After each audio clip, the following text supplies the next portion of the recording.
So I decided to become a therapist.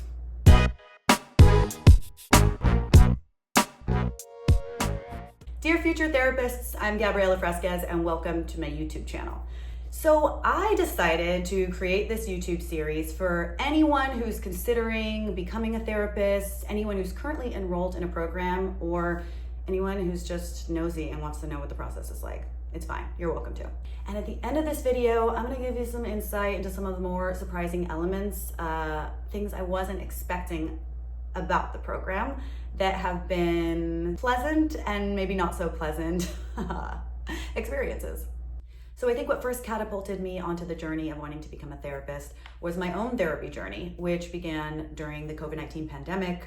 I was in a new city, a new state. I was starting a new job. So there was a lot of uncertainty and then a lot of loneliness because I couldn't go out and meet people and make friends and build community because I was stuck at home.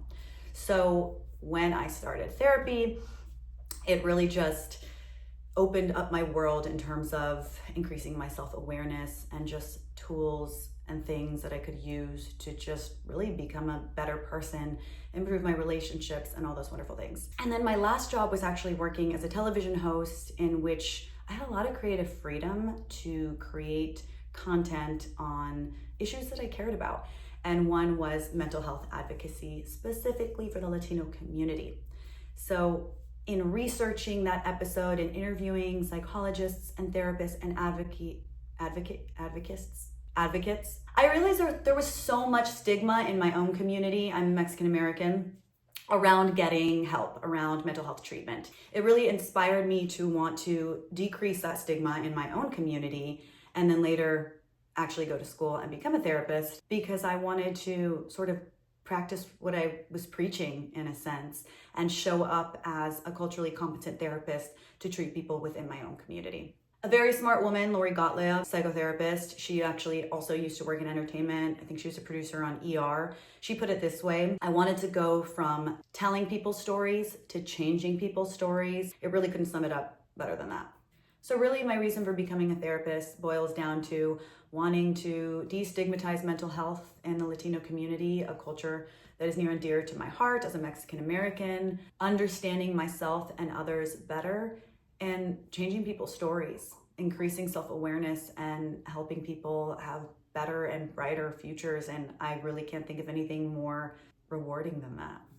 I do have to say that my biggest hesitation in getting a master's in clinical mental health was the fact that I had no prerequisites for this. I went to school for journalism and international relations. I had no experience in any psychology field. I just knew that I had an interest and a passion, and I knew psychology and studying personality disorders and various mental health disorders was something that I was really curious about. And I thought that would be a hindrance when applying to programs. So if you're at all worried about not having a background in psychology, not having certain prerequisites, don't worry about it. It really doesn't matter. That's something that I learned later. And even if you've been out of school for several years and you don't have access to referrals from former academic contacts, you don't need that either. My talent manager wrote me a recommendation for grad school. So it's not that big of a deal. Okay, so one of the most unexpected things that I have encountered while in the program, I am now in my third quarter. I'm currently taking diagnosis and crisis and trauma, just super light stuff, no biggie,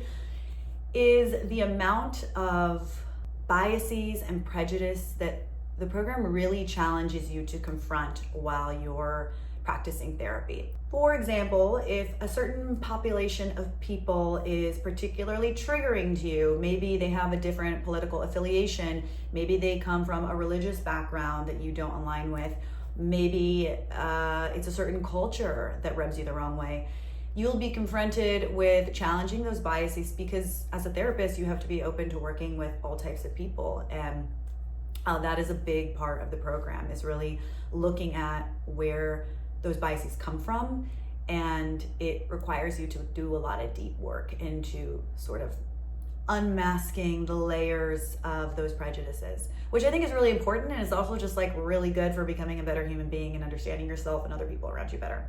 Another thing is you basically have to do therapy on yourself and other people in your cohort. Cohort is just people in your program on a regular basis. So you have to practice on each other, and In the program, they allow you to use fake scenarios, but I personally opted to use real life experiences because it just makes it a little easier when you don't have to make things up as you go along. And shit gets emotional and triggering very quickly. So be warned and be prepared to really confront your own stuff. My recommendation for anyone going into a program is to be getting ongoing therapy for yourself so you can kind of have an outlet to deal with some of the emotional triggers that come up.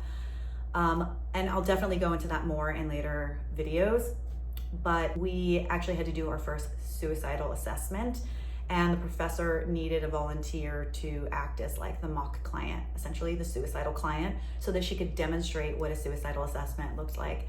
And me being the actor in the class volunteered because I don't know, I like a challenge. And so there's a lot of experiences like that that you'll go through that really challenge you on an emotional and mental level. And you have to be ready and willing to confront those sides of yourselves, because this is what you're choosing to do as a profession with other people, is holding space for those big feelings, but you also have to be able to hold space for yourself. So what I thought grad school would be was sitting in a cozy classroom, sipping tea, discussing human behavior with equally well-adjusted peers. What it actually is discussing your childhood trauma in a breakout room while someone cries into their sleeve and your professor's like, excellent insight. I'm the one crying into my sleeve, by the way. And I'm not saying grad school is therapy, but if you don't cry at least once a quarter, are you even in the program? So what can you expect from this channel? A lot of real talk about grad school life, a lot of behind the scenes about what it takes to become a therapist, a little bit of chaos, a lot of bit of humor. Dear future therapists, subscribe if you want to follow me on this journey. My first client isn't for a while, so for now, it's just me, my feelings, and this ring light. Bye for now.